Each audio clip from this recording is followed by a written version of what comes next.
Je fabrique du compost ici de plusieurs façons. Je suis le genre de personne qui adore essayer des choses et j'ai une combinaison de différents tas qui font différentes choses. Comme là-bas, en fait, ce sont mes tas principaux pour le jardin qui sont assez grands. Ils sont 3 fois le volume de ceux d'ici. Et cela signifie qu'il est plus facile de les chauffer. Si vous voulez de la chaleur, vous avez besoin d'un certain volume pour créer une sorte de combustion. Cependant, cette chaleur ne provient pas d'une combustion. C'est une chaleur entre environ 50 et 70 degrés Celsius, ce qui est suffisamment chaud pour tuer les graines de mauvaises herbes, mais pas trop chaud pour tuer les microbes précieux. Et cela accélère aussi le processus. Ce n'est pas vital cependant, vous pouvez faire du beau compost sans qu'il ne chauffe. Nous faisons toutes sortes de choses originales ici, comme mettre des racines de liseron convolvulus. Nous mettons sur le tas de compost des choses que la plupart des gens vous diront de ne pas mettre et vous pouvez le faire. Vous savez, il y a beaucoup de non-sens là-bas. Beaucoup de ce que vous entendez à propos du jardinage est faux. Je dirais cela en termes incertains. J'ai été plus hésitant à dire cela dans le passé, mais j'ai atteint un certain âge maintenant où je sens que je veux vraiment clarifier, que je dis la vérité telle que je la vois, telle que je la connais, d'après mon expérience. Vous savez, j'ai essayé toutes ces choses. Donc le compost chaud là-bas, nous pouvons remplir l'une de ces baies qui fait près de 3 mètres cubes en environ 6 semaines, parce que nous avons tellement de choses ici. Ce jardin fait entre un quart et un tiers d'acre environ, soit environ 1300 mètres carrés de surface cultivée, à partir de laquelle nous vendons ou nous avons vendu pour plus de 20 000 livres. C'est de l'argent en livres sterling par an. C'est avec moi à temps partiel et l'aide d'un gars à temps plein et de quelques aides à temps partiel. Principalement pour la cueillette, car nous vendons pas mal de feuilles de salade. Nous cultivons également de nombreux autres légumes. Cela implique une quantité importante de déchets, notamment des déchets de légumes.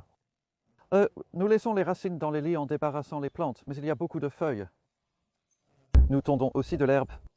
Nous avons besoin d'herbe autour des bords pour l'axer et pour le garder propre. Cela signifie moins de limaces, moins de nuisibles. Il est bon d'avoir toujours une zone bien rangée autour de votre parcelle. Et aussi, je reçois des copeaux de bois de chirurgiens d'arbres, des arboristes qui sont heureux de les donner. C'est là toute la beauté du compostage. Vous transformez des déchets en quelque chose de vraiment précieux et vous pouvez utiliser les déchets d'autres personnes, surtout si vous n'êtes pas difficile sur ce que vous consommez. Donc par exemple, aussi dans les tas de compost, nous mettons des feuilles et des tiges de tomates et de pommes de terre atteintes de mildiou tardif et des fruits et tout, c'est bien, ça se décompose. Les spores noires nécessitent du tissu vivant pour survivre, elles ne peuvent pas subsister dans le sol ou le compost. Vous pouvez vous sentir en toute sécurité à ce sujet. Je le sais par expérience, je l'ai essayé maintes fois. Les racines de liseron et d'autres mauvaises herbes vivaces peuvent être très persistantes dans le sol et susciter la peur chez les gens, notamment dans Grand Elder. Une fois que vous les avez sortis dans un tas de compost, ils ont perdu le contact avec la partie principale de la racine parente qui a alimenté leur croissance et les a rendus apparemment invincibles, et ils reviennent toujours vers vous. Une fois qu'ils sont dans un tas de compost, ils n'ont qu'une certaine quantité d'énergie et de ressources là-dedans qu'ils peuvent utiliser pour continuer à pousser, ce qu'ils feront initialement. Et puis finalement, cela peut être en aussi peu qu'un mois, peut-être 2. Ils ont simplement épuisé toutes ces ressources et ils meurent. Oui, c'est un fait simple. Je l'ai vu tant de fois encore, même dans une chaleur fraîche. Donc, vous n'avez pas à vous soucier d'obtenir de la chaleur pour tuer les racines des mauvaises herbes vivaces ou pour que le fléau meure. Le principal serait plus de graines.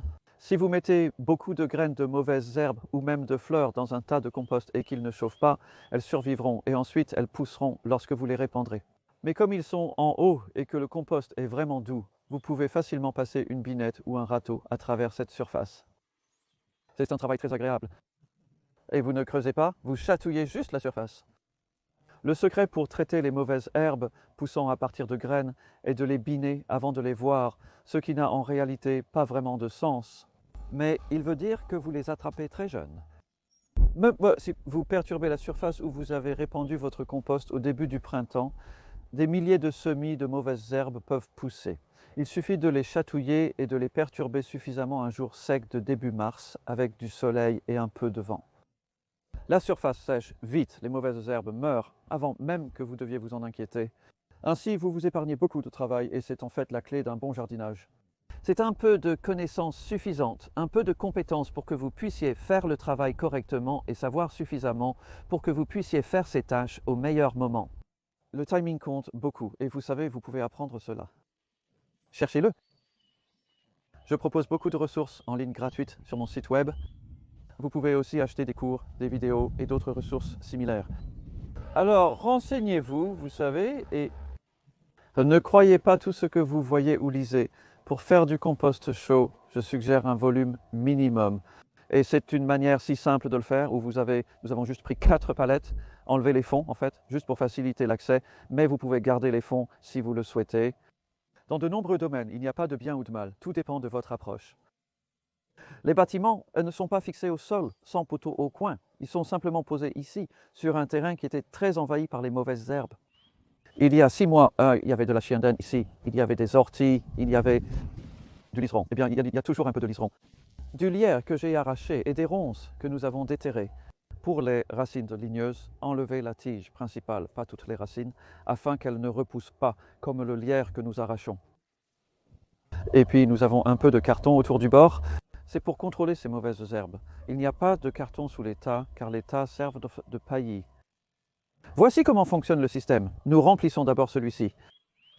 Nous avons fait cela de mi-avril à fin mai. Et puis le prochain tas que nous avons rempli en juin, début juillet, était celui du bout, pas celui du milieu. Et puis début juillet, nous avons transformé celui-ci en celui-là. Et puis en nœud, nous avons aussi transformé celui du bout en celui du milieu. Donc en effet, celui du milieu a maintenant 2 tasses en un. Cela signifie que nous utilisons un système à 3 baies. Il y a 3 lots ici, 3 zones comme une baie à 4. Donc nous gagnons en quelque sorte une baie en étant vraiment astucieux et en mettant ce compost l'un sur l'autre. Et je peux vous montrer à quoi cela ressemble en réalité, parce que le produit fini, c'est un plaisir à voir en fait. Donc nous avons... Ce n'est pas du compost fini, mais vous pourriez l'utiliser. Il n'a que 3 ou 4 mois. C'est incroyable. Et c'est le résultat de l'ajout d'une combinaison de verre. Vert signifie ce qu'il dit sur la boîte, des feuilles vertes fraîches. Mais aussi d'autres matériaux verts, sont des choses comme du fumier frais en fait. C'est vert parce que c'est riche en azote. C'est à peu près frais, quoi qu'on ait mangé. Et puis les mauvaises herbes ou les mauvaises herbes, les feuilles et les racines, mais pas la terre autour des racines. Donc le sol est brun tel quel. C'est quelque chose que nous utilisons beaucoup comme brun. Et il y a eu quelques herbes qui y poussent, mais en gros c'est en fait de vieux copeaux de bois. Et j'ai mis une fine couche de ça, je l'ai saupoudré sur le verre. Si nous en mettons, nous le faisons en couches pour faciliter son organisation. Mettez peut-être 5 cm de feuilles vertes fraîches. Ça pourrait aussi être de la tonte de gazon. Puis saupoudrer de brun sur le dessus. Cela aide à maintenir la structure du tas.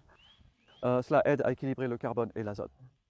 Cela réduit parfois la chaleur. Les gros tas peuvent devenir trop chauds et ne doivent pas dépasser 70 degrés Celsius. Et c'est ainsi que nous fabriquons le compost que vous venez de voir. En moyenne, environ 6 mois. J'avais remarqué que les gens aiment avoir des timings et des quantités précises. En réalité, ne vous en souciez pas trop. Il suffit d'avoir une idée, d'essayer et de voir le résultat. Mais juste pour vous donner un guide, vous savez, nous pouvons faire ici un beau compost qui est utilisable en 6 à 10 mois, je dirais.